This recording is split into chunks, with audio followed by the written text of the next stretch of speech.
I didn't enter the hospital feeling like I was in danger. It was just a slight tightness in my chest, a dull ache that came and went. The ER staff said, "Let's just run some tests to be sure, nothing more." It was 12:45 a.m., that hour when hospitals are awake but not quite alive. The reception was nearly empty. The clerk took my ID, wrote down my name, and gave me a look I couldn't quite place. He wasn't worried, he looked as if he had been waiting for me. They took me up to the third floor, a long corridor, dim white lights, and a silence so heavy it pressed against my ears. Every step I took felt echoed, a split second late, as if someone were mimicking my walk just a few paces behind. My room was private, a bed, a monitor, and a wall clock with a tick so loud it was unnatural.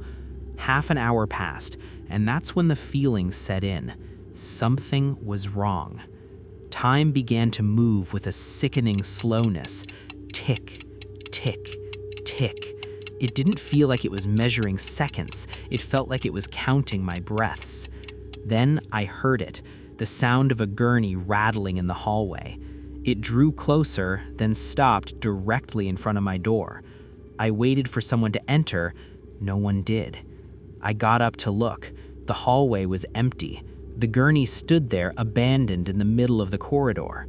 I went back to my bed, my heart heavy with a nameless dread. In that exact moment, I felt a breath on the back of my neck. It was ice cold. I couldn't turn around. I was paralyzed, but I saw my reflection in the black screen of the television, and I saw someone standing behind me. I couldn't see his features, only his eyes. They were wide, fixed, waiting for the moment I would move. Then he spoke, his voice a low, raspy whisper. "Don't worry. Everyone passes through here." Suddenly, the heart monitor let out a sharp, continuous beep. A nurse came rushing in. She looked at the machine, then at me. "There was someone here," I told her, my voice trembling. She glanced around the empty room, then looked back at me with a calm that felt more terrifying than the ghost itself. "No one enters this floor after midnight," she said quietly, "except those who have been admitted." "Admitted for what?" I asked. She didn't answer. She simply tucked in my sheets and left. In the morning, they told me, "Your tests are clear. You're free to go." I walked out, but I felt like I had left something behind. Days later, the stories started to surface. A patient on the third floor woke up screaming that someone was standing next to him, watching him. A nurse saw a figure at the end of the hall, only for it to vanish when she approached. A wheelchair moved on its own. A door opened with no hand on the knob. They called it hallucinations, stress, exhaustion, but it grew. After a month, the hospital changed its protocols. No patient is to be kept alone on the third floor. No nurse enters that corridor alone after midnight. The doctors don't use the word ghost. They call it a non-explained phenomenon. But in a private meeting, the hospital director said it plainly. "We cannot prevent his presence. We can only minimize the contact."